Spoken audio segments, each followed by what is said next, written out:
Rosa 738 Multimedias presenta El silencio que partió el mundo.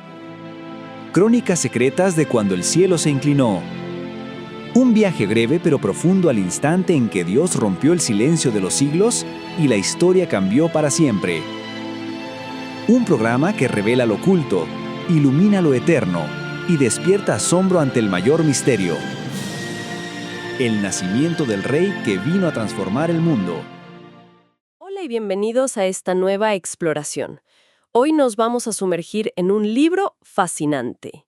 Se llama El silencio que partió el mundo. De Patricio Molina Rodríguez, un librazo, la verdad. Sí, y la idea central es increíblemente potente. Nos dice que la historia del nacimiento de Jesús, esa que creemos conocer tan bien, es mucho más que esa escena tranquila del pesebre. Muchísimo más.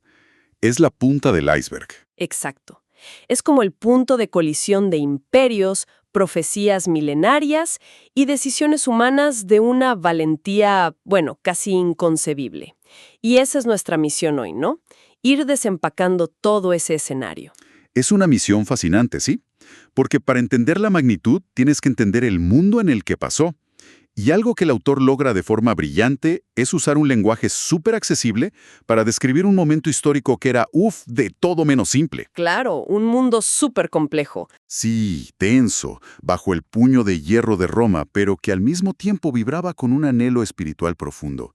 Había una esperanza mesiánica que se negaba a morir, incluso después de 400 años de silencio profético. Ese punto del silencio es clave. Pone todo en perspectiva. O sea, no es una historia que empieza de la nada. No, para nada. Irrumpe tras siglos de espera. A ver, profundicemos ahí. Empecemos por la superpotencia que lo dominaba todo, Roma. El libro habla de la famosa Pax Romana. Suena muy bien, pero ¿qué significaba esa paz en la práctica? Fíjate que esa es una de las grandes aclaraciones del texto. La Pax Romana no era una paz de tratados y diplomacia. No era un acuerdo entre amigos. No, para nada. Era una paz impuesta a punta de espada. El lema no oficial era «obedece o muere». El imperio mantenía este orden con una maquinaria militar, formidable. Cerca de 300,000 soldados profesionales. 300,000. ¡Wow! Y para moverlos, construyeron esa red de caminos pavimentados que era una maravilla de la ingeniería. Pero su propósito principal no era el comercio. ¿Era militar? Totalmente. Era para que los ejércitos se movieran a una velocidad letal y aplastaran cualquier rebelión. Era una paz lograda a través del miedo. Espera, porque aquí hay una ironía que es casi poética y el libro la subraya muy bien. O sea, la misma infraestructura que Roma construyó para el control militar, esos caminos y el idioma que unificó el comercio, el griego koiné, fueron las herramientas que después permitieron que el evangelio se expandiera como pólvora. Exactamente. Es una de las paradojas más increíbles de la historia. El sistema diseñado para el control imperial se convirtió, sin que nadie lo planeara, en la plataforma de lanzamiento perfecta para una idea que transformaría al propio imperio. ¡Qué locura! Es como si la historia tuviera su propio guión. Pablo lo resume en Gálatas con esa frase que, a la luz de esto, cobra un nuevo sentido. Pero cuando vino el cumplimiento del tiempo, Dios envió a su Hijo. No fue al azar. Cada pieza estaba en su lugar. Cada pieza. Ok, ese es el panorama del imperio, pero si ponemos la lupa sobre Judea, la cosa era aún más tensa. Y ahí el personaje central era un tal Herodes el Grande. Un personaje, complejísimo. Por un lado, un visionario, un constructor genial. Reconstruyó el templo de Jerusalén con una magnificencia que asombraba a todo el mundo. Pero por otro lado, una paranoia patológica. Su poder se lo había dado Roma, no era suyo por derecho, y vivía con un terror constante a perderlo. Y el libro da detalles que son escalofriantes. No era una simple desconfianza. Era un tirano que ejecutó a 3 de sus propios hijos y a su esposa favorita Mariamne, solo por sospechas. ¡Qué terrible! Por eso, cuando llegan los sabios de Oriente preguntando ¿dónde está el rey de los judíos que ha nacido?, la reacción de Herodes no es de curiosidad, es de pánico puro. Claro, para él era una amenaza directa, una amenaza existencial. Y su manual ante las amenazas era uno solo: eliminarlas, de raíz. Entonces, en medio de este mundo tan tan cargado, después de 400 años de silencio, el cielo se abre de nuevo. Pero el lugar que Dios elige para hablar es, bueno, lo hace todavía más radical. Totalmente. No es en el templo de Jerusalén, el centro del poder religioso. Ni en un palacio. No, envía al ángel Gabriel a un lugar llamado Nazaret. Y lo fascinante de Nazaret, que a menudo se nos pasa, es su absoluta irrelevancia. No se menciona ni una vez en el Antiguo Testamento. ¿En serio? Ni en Josefo, ni en los textos rabínicos. Era una aldea minúscula. Los arqueólogos estiman que no tendría más de 500 habitantes. O sea, un lugar del que nadie esperaba nada. De ahí la famosa pregunta. De Nazaret puede salir algo bueno. Exacto. No era una pregunta retórica, reflejaba el sentir general.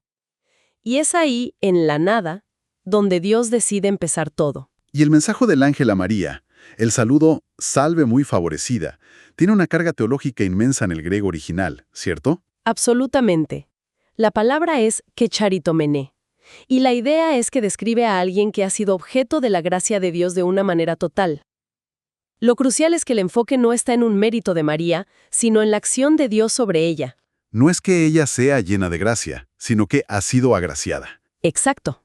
Es una elección divina, no un premio humano. Sí, su famosa respuesta, hágase conmigo conforme a tu palabra, no ocurre en un vacío. ¿Qué estaba arriesgando una joven en su posición al aceptar un embarazo así? Todo, literalmente todo. Y aquí la historia se vuelve, muy dramática, muy humana. María estaba desposada con José. Y el desposorio judío no era como un noviazgo de ahora. Era un contrato legal. Vinculante. Romperlo requería un divorcio formal. Un embarazo de otro durante ese tiempo era considerado adulterio. Y la ley, en el libro de Deuteronomio, era explícita. Sí, el castigo podía ser la lapidación. Muerte a pedradas. Y aunque la lapidación no fuera tan común ya bajo la ley romana, el riesgo social seguía siendo enorme, ¿no? Devastador. Si bien la ejecución era menos probable, lo seguro era el ostracismo social total, el repudio, la deshonra. Se habría convertido en una paria, sin futuro, sin protección. ¡Wow! Lo que María hace al decir sí es poner su reputación, su seguridad, su futuro y literalmente su vida en manos de una promesa divina. Su fe no eliminó el riesgo, lo enfrentó de lleno. Es que es abrumador pensarlo. Y ahora, vayamos al otro lado de esta situación imposible, José. El libro lo describe como un tectón. Sí, que es una palabra más amplia que carpintero. Se refiere a un artesano, un constructor, alguien que trabajaba con madera, quizás con piedra, un hombre de oficio. Pero el detalle más importante sobre él es su carácter. Un hombre justo. Exacto. Y su reacción inicial al enterarse del embarazo nos muestra qué significaba justo para él. Porque el dilema que tenía era terrible. O ella le fue infiel, o le está contando una historia increíble. Imagina su conflicto. El dolor, la traición. Como hombre justo, apegado a la ley, podía denunciarla públicamente. Y eso habría sido la ruina total para ella. Total. Pero su justicia no era cruel. El texto dice que no queriendo infamarla, resolvió dejarla secretamente. Es decir, planeaba darle un divorcio en privado para protegerla. Incluso antes de la intervención divina, elige la compasión. Su primera reacción es la misericordia. Eso dice todo de él. Y es justo ahí, en esa encrucijada, que Dios interviene. Esta vez en un sueño. Exacto. Y el mensaje es directo. José, hijo de David, no temas recibir a María. Y aquí viene un punto teológico fundamental. A ver. La obediencia de José es lo que resuelve un problema profético clave. Al casarse con María y darle su nombre al niño, José lo adopta legalmente. Y con ese acto lo inserta en su genealogía, la del linaje del rey David. O sea, sin José, Jesús no sería legalmente hijo de David, y una de las profecías mesiánicas más importantes no se habría cumplido. Su obediencia es crucial. Y lo más impactante de José es que es una figura monumental, de la que no tenemos ni una sola palabra suya registrada. Ni una. Su grandeza no está en lo que dijo, sino en lo que hizo, en silencio. Obedeció. Un gigante silencioso. Y esa obediencia los pone en camino. De nuevo, por algo tan mundano como la burocracia imperial. Sí, un decreto de censo del emperador César Augusto. un trámite que obliga a cada familia a registrarse en su lugar de origen. Para José, eso significaba un viaje de más de 120 kilómetros, desde Nazaret en el norte hasta un pueblito en el sur, Belén, la ciudad de David. Y otra vez, el poder imperial, sin tener idea, sirve un propósito divino para cumplir una profecía de 700 años antes. La del profeta Miqueas que decía que el Mesías nacería en Belén. Es increíble cómo se conectan los hilos. Y llegan a Belén, que podemos imaginar colapsado de gente por el censo. Y aquí llegamos a la famosa frase, no había lugar para ellos en la posada. Claro, pero el libro nos ofrece una aclaración sobre esa palabra, catalima, que cambia por completo la imagen que tenemos. Esto es fascinante, porque la imagen es la del posadero cruel que le cierra la puerta. Pero catalima no significa posada como un hotel, ¿verdad? Correcto. Para un hotel comercial, el griego tenía otra palabra, pandokeion. Catalima, en cambio, se traduce mejor como habitación de huéspedes o cuarto de arriba en una casa familiar. O sea que probablemente no fue un rechazo comercial. No, fue una situación mucho más común. Llegaron a la casa de sus parientes, pero la ciudad estaba tan llena que la habitación de huéspedes ya estaba ocupada por otros familiares. Eso cambia toda la dinámica. No es una historia de maldad, sino de necesidad en medio del caos. Exacto. No hay villanos, solo una realidad apremiante. Y terminan probablemente en el espacio más humilde de la casa, la planta baja o un área anexa donde se guardaban los animales por la noche. Un lugar precario, pero doméstico. Sí, y es en ese entorno donde nace el niño. Y el detalle final, la señal divina, es que lo acuestan en un pesebre. Un comedero de animales. Exacto. Y el ángel les dice a los pastores, esto os servirá de señal. Hallaréis al niño envuelto en pañales, acostado en un pesebre. La señal de la llegada del Rey del Universo no es un cometa ni un terremoto. Es la imagen de la vulnerabilidad más absoluta. Totalmente. Los pañales confirman su humanidad. Y el pesebre, el comedero de animales, revela una humildad tan profunda que es casi escandalosa. Es una declaración teológica potentísima. La gloria de Dios no se revela en el poder, sino en la humildad. No en un trono, sino en el último lugar. El pan de vida, acostado donde comen los animales. La simbología es abrumadora. Es que al conectar todos estos puntos, la política romana, Herodes, la fe de María, la obediencia de José, el significado de catálima, la historia se transforma. Deja de ser esa postal navideña estática. Claro. Y se convierte en lo que realmente fue, un drama divino y humano increíblemente dinámico, lleno de riesgo, fe y una ironía cósmica donde todo choca en el lugar más inesperado del mundo.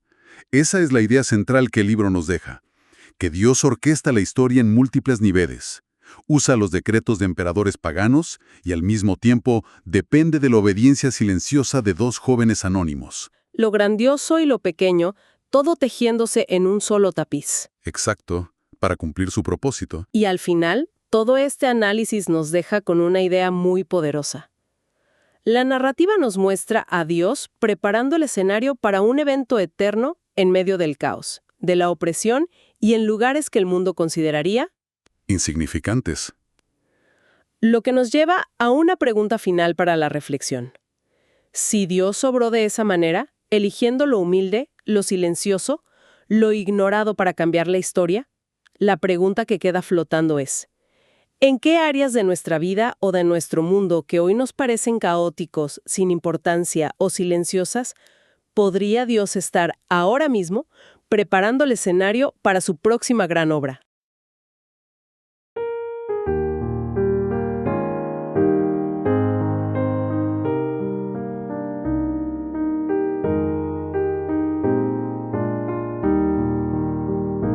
Tú dejaste tu trono y corona por mí al venir a Belén a nacer.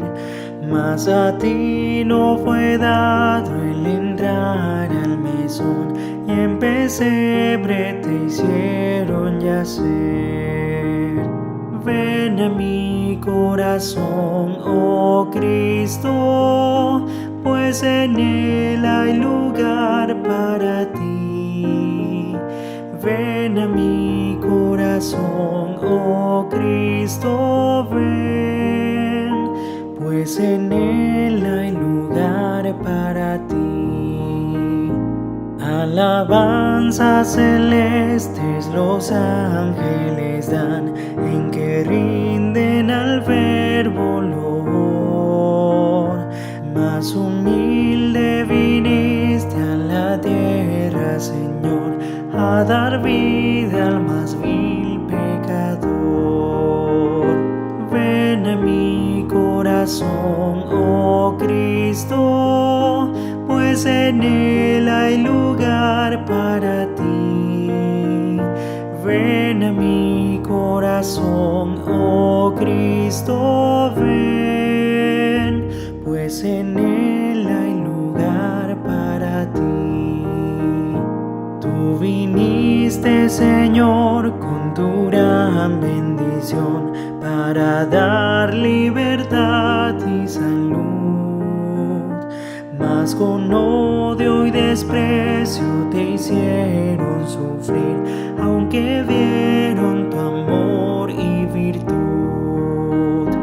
Ven a mi corazón, oh Cristo, pues en él hay lugar para ti. Ven a mi corazón, oh Cristo, ven, pues en él hay lugar para ti.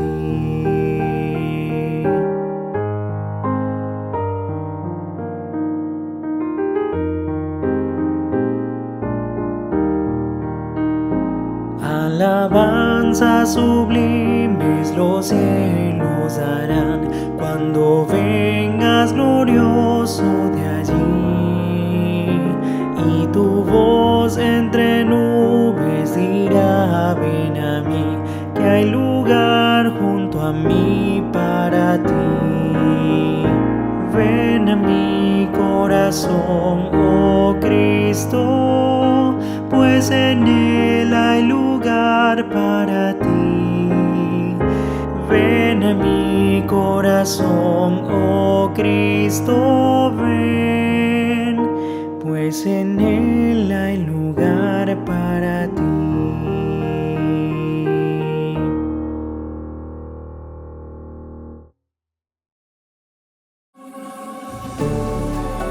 Estamos presentando El silencio que partió el mundo.